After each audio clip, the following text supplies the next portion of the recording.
So guys, for today's video, ang aking lulutuin ay baked creamy feta orzo. Ito siya. Ginaya ko lang sa libro.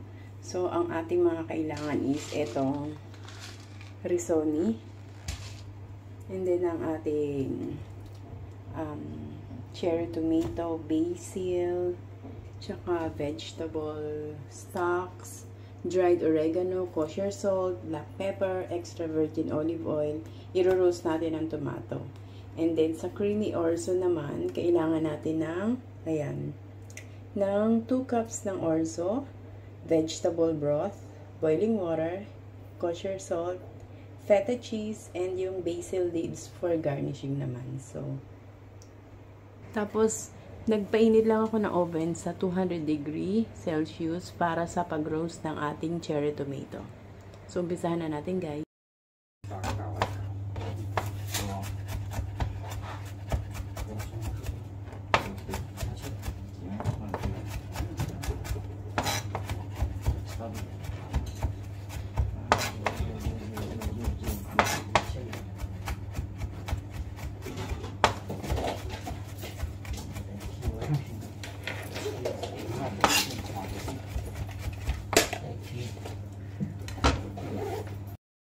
So guys, ngayon naman maghihiwa ako ng red onion. So kailangan lang natin ng hiwain ito ng finely sliced na na maninipis masyado. Nipisan lang natin to kasi i-bake natin.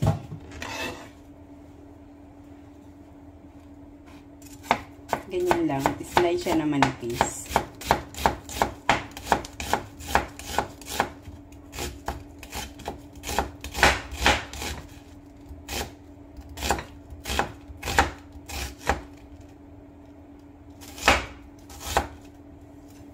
Ito, ilalagay na natin ang ating magro-roast na tayo ng ating tomato. Maglalagay tayo ng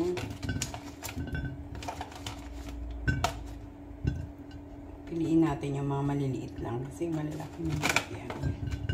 Yan, mga ganyan lang. Pang 2 tao lang naman eh. Para lang to sa amo ko.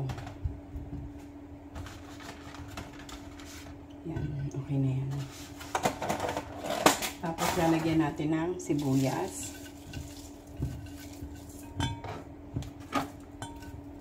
I-break natin yung mga na-slice nating sibuyas. And then yung ating 3 cloves of garlic, finely minced. Then lagyan natin siya ng dried oregano. Open pa siya. Close pa, hindi pa na-open. Bako ng oregano. About 1 tablespoon of dried oregano. Ang sakit sa mata ng Tapos ang ating paminta na ayaw magpabukas. Aray, sakit sa mata ng onion. And then ang ating, kung may kosher salt kayo guys, yun ang gamitin nyo. Pag wala, pwede din ang pink Himalayan salt.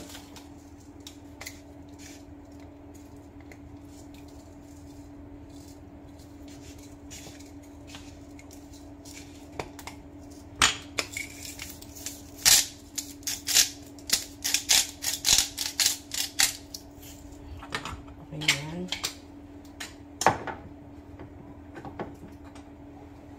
And then ang ating olive oil, extra virgin olive oil, about 3 tablespoon.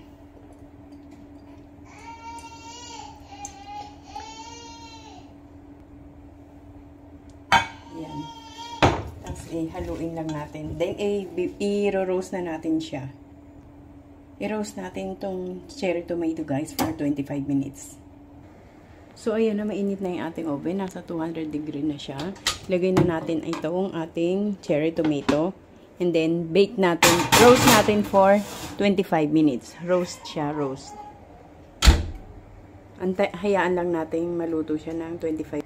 After 25 minutes, guys, hahanguin na natin siya. Then, lalagay naman natin yung orzo pasta. Ngayon naman guys, nagpapakulo ako ng vegetable broth dahil wala akong broth talaga. So, ginawa ko is yung Knorr cubes na vegetable broth siya. So, nagpakulo ako ng 4 cups. Ayan, kumukulo na siya.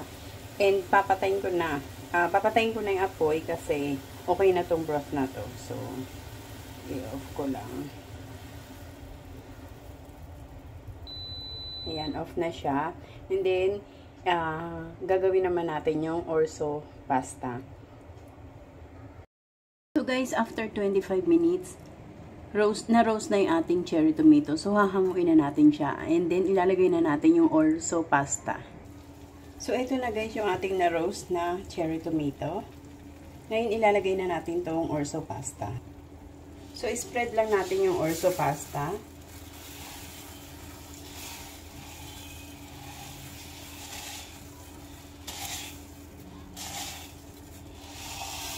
Oops. Spread lang natin siya para evenly ang pagkaluto niya. And then, ilalagay na natin yung ating vegetable broth. 2 cups yan. And then, another 2 cups. Kasi kailangan natin ng 4 cups. Yan, just right.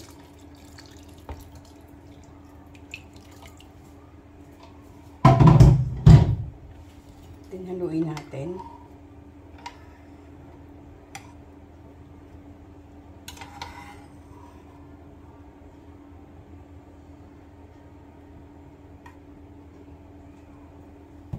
Then, lalagyan natin ng feta cheese. Yung feta cheese, dudurugin natin. Then, i-spread natin.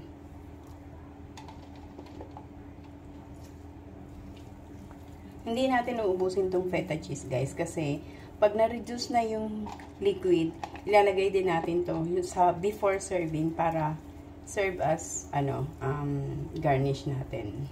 Kasi ang feta cheese, kinakain naman siya kahit hindi luto. Dahil, naman to, cheese naman to eh. Hindi na kailangan lutuin. Yan. Then, lalagyan natin siya ng konting salt. Lalagyan natin ng Himalayan salt. Supposed to be kosher salt, but we don't have kosher salt. So, instead, I use Himalayan pink salt.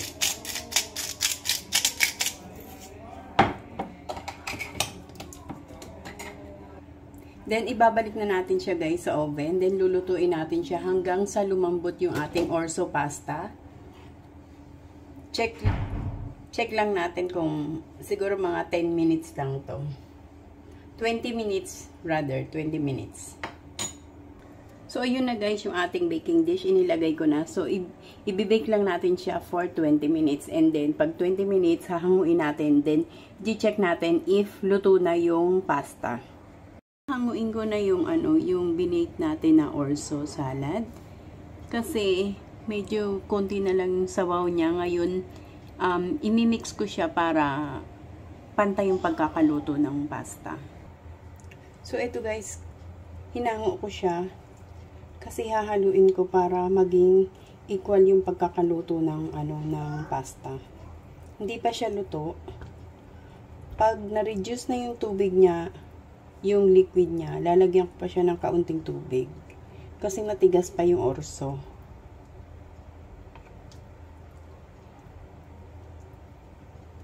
Yan, okay na yan.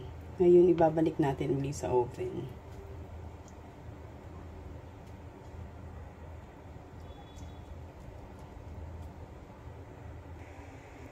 So, yan. Hindi pa siya luto. Ibabalik ko sa oven kasi hayaan kong maluto pa. Kasi medyo matigas pa yung orzo. Yung pasta. So, guys, hinango ko na yung aking orzos. Baked orzo. Creamy baked orzo salad. Luto na yung orzo pasta.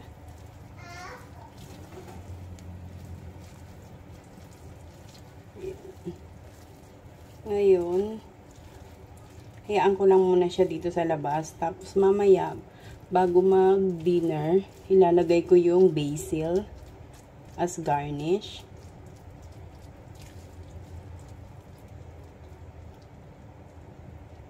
Hindi pa na ano tong isang, hindi ganong na rose yung isang isang cherry tomato. So yan, yan ang dinner ng mga amo ko. Baked creamy feta orzo. Yan ang kanilang dinner. Lalagyan ko na lang siya ng fresh basil leaves and then yung natirang feta cheese for garnishing. And then, yan na. Yan ang kanilang dinner.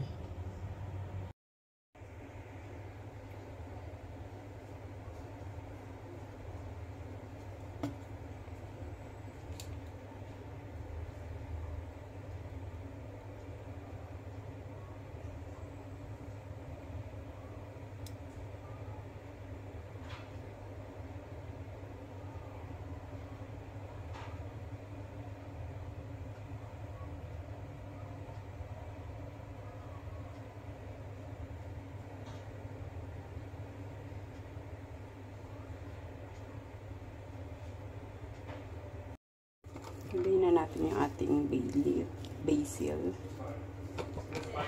And then yung ating cheese.